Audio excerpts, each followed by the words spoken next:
Hi friends, నేను మీ నస్రుద్దీన్.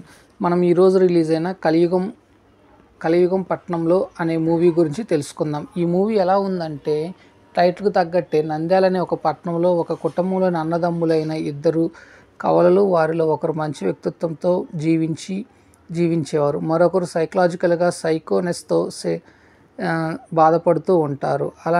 అలానే నంద్యాలలో వరుసగా హత్యలు జరుగుతూ ఉంటాయి. ఆ హత్యలు చేసేది ఎవరు, ఎందుకు చేస్తున్నారు అనేది చాలా డిఫరెంట్గా, చాలా బాగా విజువల్గా ఉంటుంది. అట్లానే ఫస్ట్ హాఫ్లో జరిగే హత్యలు, వాటిని ఎవరు చేస్తున్నారు అనే సన్నివేశాలు ప్రేక్షకుడికి స్క్రీన్ మీద కనిపించే ప్రతి ఒక్కరిని అనుమానిస్తూ ఉంటారు ప్రేక్షకులు. అలా తీసుకువస్తాడు డైరెక్టర్. మరియు సెకండ్ హాఫ్లో వచ్చే సన్నివేశాలు చాలా బాగా ఉత్కంఠభరితంగా ఉంటాయి. అలానే ఈ మూవీ ఒక మంచి సందేశాత్మకంగా ఇవ్వటానికి ప్రయత్నించాడు డైరెక్టర్.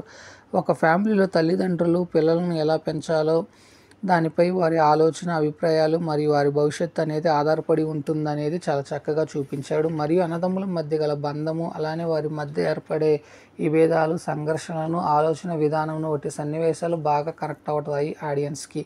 అలానే ఈ మూవీ కొంత డిఫరెంట్గా ప్యాటర్న్లో ట్రై చేయడం విశేషం. అన్నదమ్ములు క్యారెక్టర్ ప్లే చేసిన హీరో మల్టిపుల్ క్యారెక్టర్స్తో అండ్ ఎమోషనల్గా బ్యాలెన్స్ చేసే విధానం చాలా బాగా ఆకట్టుకుంటుంది. మరియు ఈ కలియుగం పట్నంలో అనే స్టోరీ లైన్లో జరిగే అన్నదమ్ముల మధ్య కొన్ని సన్నివేశాలు, అందులో ఒకరు వచ్చేసి సృజనాత్మకంగా ఎంతో మంచి వ్యక్తిత్వం కలిగిన వాడిగా, రెండో వ్యక్తిగా సైకలాజికల్గా ఒక సైకో ప్యాటర్న్లో ప్లే చేసిన విధానం హీరో ఈ టూ షేడ్స్ను బాగా పోషించాడని చెప్పాలి. ఇకపోతే ఈ కలియుగ పట్నంలో అనే స్టోరీ లైన్ వచ్చేసి ఏంటి, ఎలా ఉంది, ఇద్దరు అన్నదమ్ముల మధ్య ఎటువంటి సంఘర్షణ ఏర్పడింది అనేది చూద్దాము. ముఖ్యంగా ఈ స్టోరీ లైన్ వచ్చేసి నంద్యాలకు చెందిన మోహన్ అలానే కల్పన దంపతులకు కవల పిల్లలు జన్మిస్తారు. పేరు విజయ్ అండ్ సాగర్.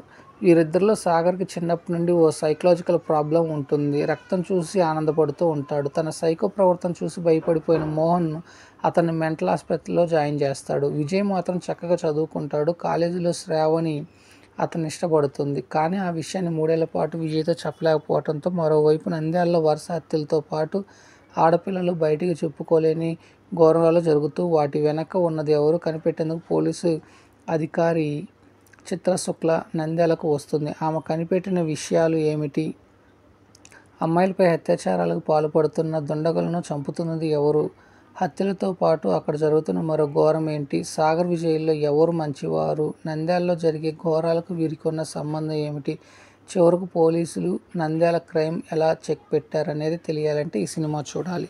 ఇకపోతే ఈ మూవీ ప్లస్ పాయింట్స్ వచ్చేసి story line, hero acting, second half, అట్లానే బీజిఎం. ఇకపోతే మైనస్లు వచ్చేసి ఫస్ట్ హాఫ్, అక్కడక్కడ వచ్చే ల్యాగ్స్ సన్నివేశాలు. థ్యాంక్ యూ ఫ్రెండ్స్, నేను మీ నస్రుద్దీన్.